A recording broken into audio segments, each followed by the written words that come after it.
Hello viewers, welcome to my YouTube channel. Viewers, আজকে আমরা আলোচনা করব ডাব্লিউবি কনস্টেবল পরীক্ষার রেজাল্ট কবে। তোমরা 30 তারিখের পরীক্ষা দিয়েছিলে, তার রেজাল্টটা কবে হবে, প্লাস হচ্ছে আলোচনা করব ডাব্লিউবিপি এসআই মেন সাব ইন্সপেক্টরের এক্সাম কবে হবে, মেন পরীক্ষা। থার্ড টপিক হচ্ছে আমাদের ফিজিক্যাল মেজারমেন্ট টেস্ট ও ফিজিক্যাল এফিসিয়েন্সি টেস্ট কত তারিখ থেকে শুরু হবে এবং তোমরা সেন্টারে কী কী ডকুমেন্ট নিয়ে যাবে সেইটাই হচ্ছে আমাদের আজকে আলোচনার বিষয়।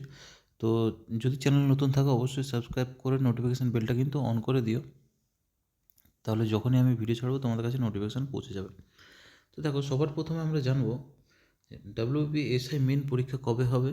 এখানে কিন্তু দুটো আমাদের কাছে ডাউট আছে, দুটো তারিখ নিয়ে, যেটা আমি ক্লিয়ার করার তোমাদের সাথে চেষ্টা করবো। একটা হচ্ছে এক্সাম যে ডেটটা হচ্ছে ডাব্লিউবি এসআই মেনের, এটার ডেটটা দেওয়া রয়েছে 4/1/25,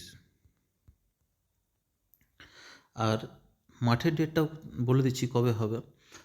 যেহেতু ডাব্লিউ কনস্টেবল রেজাল্ট মোটামুটি ধরো, আমি যেটা জানি আর কি, আমার কাছে খবর আছে, যেটা হচ্ছে 20/1/25 মধ্যে কিন্তু তোমাদের, মানে আজ হয়ে গেল তোমাদের 10 তারিখ, 20 তারিখের মধ্যে কিন্তু রেজাল্টটা বেরোনোর কথা। যেহেতু ইলেকশন সামনে আসছে, তার জন্য কিন্তু তার আগে কিন্তু সব যত প্রসেসগুলো আছে সব ক্লিয়ার হয়ে যাবে। তো এর রেজাল্ট হচ্ছে 20/1/25 মধ্যে কিন্তু রেজাল্টটা হয়ে যাবে।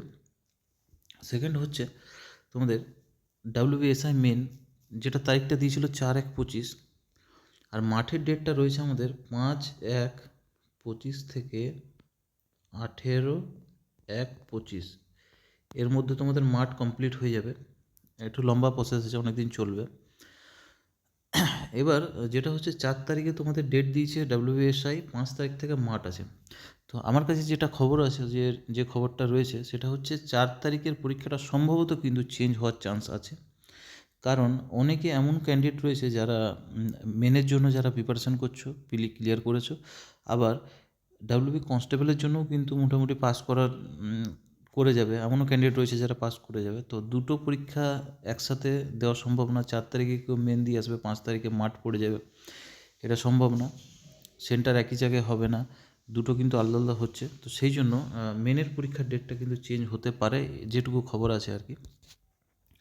এবার আসবো নেক্সট, যেটা হচ্ছে আমাদের জানবো আমরা যে ফিজিক্যাল মেজারমেন্ট টেস্ট ও ফিজিক্যাল এফিসিয়েন্সি টেস্টে কী কী তোমাদেরকে ডকুমেন্ট নিয়ে যেতে হবে সেন্টারে, ঠিক আছে।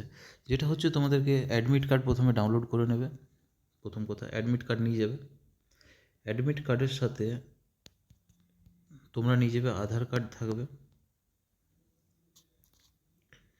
আধার কার্ড থাকছে তোমাদের। আর সম্ভবত এগুলো নিয়ে হয়ে যায়। হ্যাঁ, অনেক সময় কিছু যদি ডকুমেন্ট থাকে সেগুলো তোমরা অ্যাডমিটে কিন্তু ইনস্ট্রাকশানগুলো পেয়ে যাবে, সেখান থেকে দেখে নিও, ইনস্ট্রাকশান তো থাকবেই তোমাদের। আরেকটা হচ্ছে যেটা জানানোর বিষয়, যেটা হচ্ছে যারা প্রথমবার ডাব্লিউবি কনস্টেবল পরীক্ষার মাঠ দিতে যাবে আর কি, তাদের জন্য যে বিষয়গুলো আমার মনে হয়েছে জানানো দরকার, সেগুলো আমি তোমাদেরকে জানিয়ে দিচ্ছি।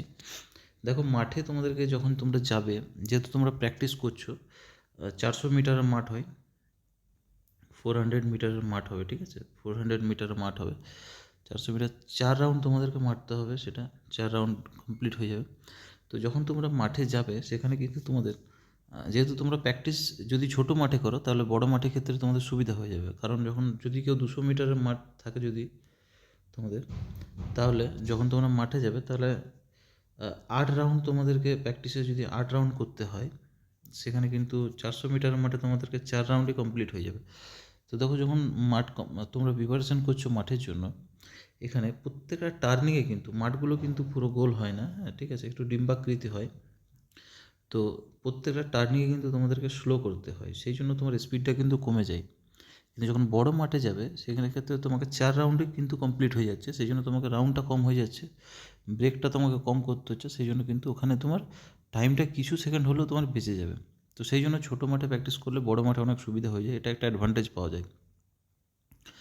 দ্বিতীয়ত হচ্ছে, যখন তোমরা মাঠে যাবে, ওখানে মানে পরীক্ষার দিন আর কি, সেখানে দেখবে প্রথম যারা যাচ্ছ তাদেরকে আমি বলছি এটা, ওখানে যখন তোমরা স্টার্ট করবে, সেখানে তোমাদেরকে প্রথম কথা হচ্ছে এখানে একটা সেন্সার লাগানো থাকে, ঠিক আছে, সেন্সার লাগানো থাকবে এখানে। তো যখন তোমরা তোমাদের পায়ে তোমাদের পায়ে একটা দিয়ে দেবে, দেখবে ঠিক আছে, বেল্টের মতো টাইপের একটা ছোটো আর কি চিপস যেটাতে লাগানো থাকবে। যখনই তোমরা এখান থেকে জাস্ট রানিং করবে তখনই কিন্তু তোমার সেন্সারটা স্টার্ট হয়ে যাচ্ছে। ঠিক আছে, জাস্ট এখানে স্টার্ট করবে, সেন্সার নিয়ে নেবে, তারপর তোমার এইভাবে রানিং করতে থাকবে। ওই জায়গাটা যখনই আসবে তোমার সেন্সারটা ক্যাচ করবে, কিন্তু যেটা তোমার কিন্তু কম্পিউটারে উঠে যাবে যে তোমার যখনই 1600 মিটার হয়ে গেল, সেখানে কিন্তু তোমার উঠে যাবে যে কত মিনিট লাগছে আর কি। ঠিক আছে, তো তোমরা কি করবে, একটু আগের থেকে তোমাদেরকে রানিংটা নিতে হবে। এমন ভাবো না যে হয়তো যে মানে পিছন থেকে নিলাম বলে তোমার টাইমটা কাউন্ট হচ্ছে না, টাইম কাউন্ট হবে না। যখন তুমি জাস্ট ওই সেন্সারটা ম্যাট দেওয়া থাকে, একটা ম্যাটের নিচে সেন্সারটা দেওয়া থাকে, জাস্ট ওইখানটা পার হবে তোমার তোমার কিন্তু টাইমারটা অন হয়ে যাবে। ঠিক আছে, তো সেই জন্য তোমরা ওই জিনিসটাকে লক্ষ্য করবে। উপরে কিন্তু তোমাদের একটা স্ক্রিন দেওয়া থাকে, ঠিক আছে, যখন মাঠটা দৌড়াবে উপরে একটা বড় ঘড়ির মতো ডিজিটাল ঘড়ি থাকবে আর কি, সেখানে কিন্তু টাইমারটা তোমার উঠবে ওখানে।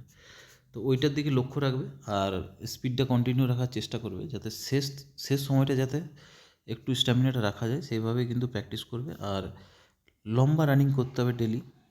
আমার যেটা অভিজ্ঞতা, যে লম্বা তোমাদেরকে ডেলি যদি লং রানিং করো তাহলে কিন্তু 1600 মিটারটা তোমাদের ইজি হয়ে যাবে। ডেলি তোমরা যদি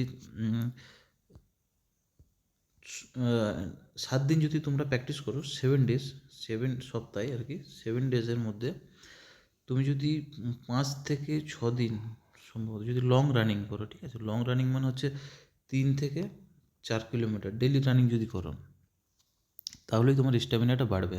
টাইম কম, সেই জন্য লং রানিংটা তোমাদেরকে প্র্যাকটিস করতে হবে, তাহলে স্ট্যামিনাটা বেড়ে যাবে। স্ট্যামিনা একবার বেড়ে গেলে সপ্তাহে একদিন করে, সপ্তাহে 1 ডে কিন্তু তোমরা কী করবে, শর্ট রানিং করবে। শর্ট রানিংয়ে কিন্তু তোমাদেরকে স্পিডটা চেক করতে হবে যে তোমার কত টাইম আসছে। আর ডেলি লম্বা রানিং যাবে, তাহলে কি তোমাদের স্ট্যামিনাটা কিন্তু বেড়ে যাবে।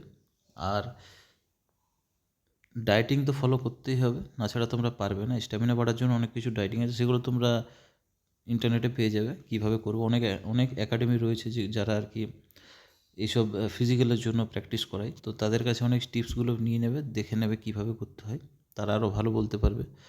তো যাই হোক, আমার কাছে যেটুকু জানকারি ছিল আমি তোমাদের সাথে শেয়ার করলাম। ভিডিওটা এখানে শেষ করলাম। আরও যদি আমার কাছে কোনো ইনফরমেশন থাকে অবশ্যই তোমাদের সাথে আমি শেয়ার করব।